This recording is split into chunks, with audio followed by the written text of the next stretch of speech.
দেখতেও লাউয়ের মতো, আবার খেতেও লাউয়ের মতো, বাট নাম কুমড়ো। হ্যাঁ বন্ধুরা, এটা চাল কুমড়ো।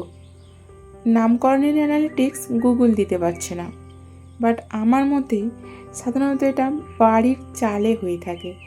চাল লাউ কথাটা বেশ বেমানান, সেই কারণেই মনে হয় মানুষ মানানসই করে এটার নামকরণ করেছে চাল কুমড়ো। এর বেশি আর বলতে পারছি না।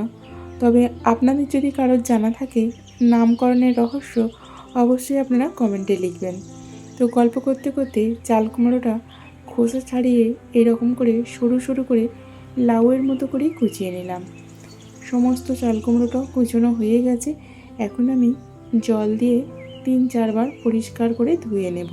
খুবই সামান্য মশলায় অসামান্য একটা রেসিপি আমি আপনাদের সঙ্গে শেয়ার করতে চলেছি। এখানে আমি উনানটা জ্বেলে নিয়েছি, বসিয়ে দিলাম কড়াইটা খুব ভালোভাবে গরম হলে দিয়ে দিলাম সাদা তেল, মানে সয়াবিন তেল। আপনারা সরিষার তেলও ইউজ করতে পারেন। এরপর দিয়ে দিচ্ছি মুগ ডালের বড়ি। উনানের আঁচটা মিনিমাইজ রেখে কনস্ট্যান্টলি নাড়াচাড়া করে লাল লাল করে ভেজে নিতে হবে। তবে বড়ি ভাজার সময় যদি তেল কম দেওয়া হয়, বড়িটা পারফেক্টলি ভাজা হয় না, টেস্টটা খুব ভালো হয় না। তাই একটু বেশি তেলে বড়িটা ভাজলে এক্সেস তেলের মধ্যেই তরকারিটা হয়ে যাবে, আর বড়িটাও কিন্তু অনেক টেস্টি হবে। দেখুন পুরো তেলটাই আছে, বড়িটাও পারফেক্টলি লাল লাল করে ভাজা হয়ে গেছে। এখন ওই এক্সেস তেলের মধ্যেই ফোড়নে দেব রাঁধুনি, তেজপাতা আর একটা শুকনো লঙ্কা। তেজপাতাটা ক্রাশ করে দিলে গন্ধটা খুব স্ট্রং হয় আর খুব তাড়াতাড়ি বের হয়ে যায়। এরপর দিয়ে দিলাম পরিমিত হলুদ। তবে এখানে উনানের আঁচটা খুবই মিনিমাইজ রাখতে হবে, তা না হলে ফোড়ন বা হলুদ জ্বলে যাবে। এরপর দিয়ে দিলাম আদা বাটা যাতে ছিটিয়ে না পড়ে, সেই কারণেই তেলের মধ্যে হলুদটা আগে দিয়ে দিয়েছিলাম।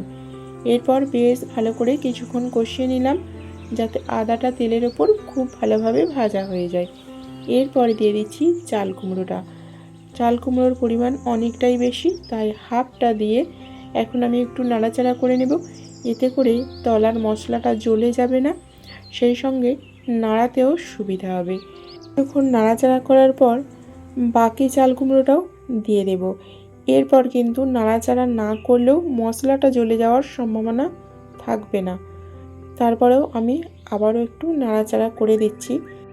এখানে আমি কোনো রকম জল ইউজ করছি না, জল ইউজ করতে হচ্ছে না, কারণ লাউয়ের মতো চাল কুমড়োও জল ছাড়ে, সেই কারণে জল দেওয়ার প্রয়োজন নেই। এরপর দিয়ে দেব কয়েকটা চেরা কাঁচা লঙ্কা। কাঁচা লঙ্কা যে শুধুমাত্র ঝাল হয় এমনটা নয়, একটা টেস্ট বা ফ্লেভার দুটোই দেয়। এরপরে দিয়ে দিলাম জিরা গুঁড়ো। এরপর আমি আবারও শুকনো লঙ্কার গুঁড়ো দিলাম। এরপরে দিয়ে দেব পরিমিত লবণ।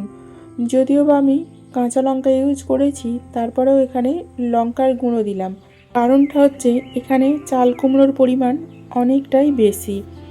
যে পরিমাণ কাঁচা লঙ্কা দেওয়া হয়েছে সেটা এনাফ নয়, সেটা পরিমিত ঝাল দিতে পারবে না।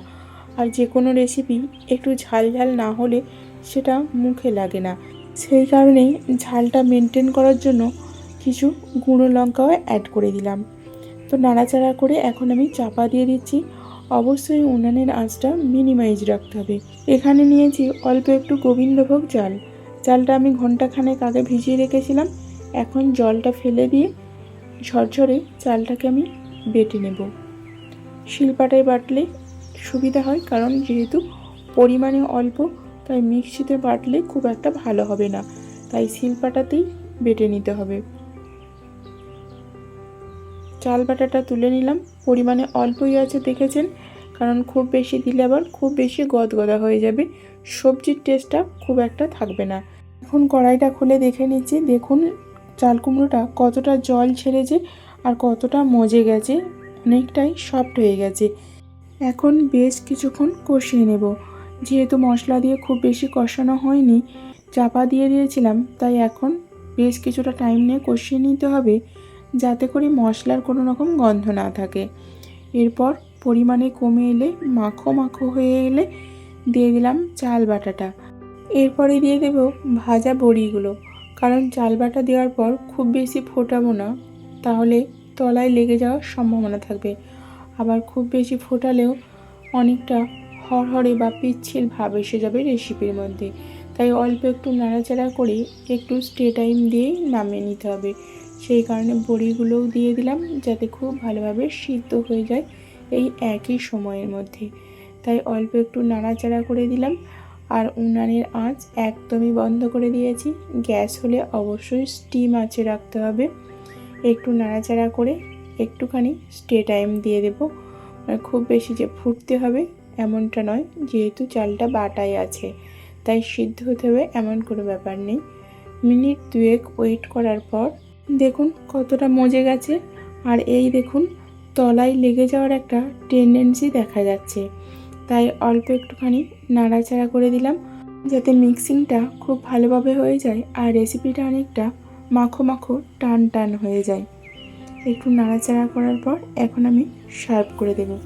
তো বন্ধুরা, খুবই সামান্য মশলায় এই রকম একটা হেলদি অ্যান্ড টেস্টি রেসিপি আপনাদের কেমন লাগলো অবশ্যই কমেন্ট করবেন। আর যদি ভালো লেগে থাকে তাহলে রেসিপিটা ফলো করে অবশ্যই একদিন বাড়িতে ট্রাই করবেন। আজ তাহলে আসি, আবারও দেখা হচ্ছে পরবর্তী ভিডিওতে নতুন কোনো রেসিপির সঙ্গে।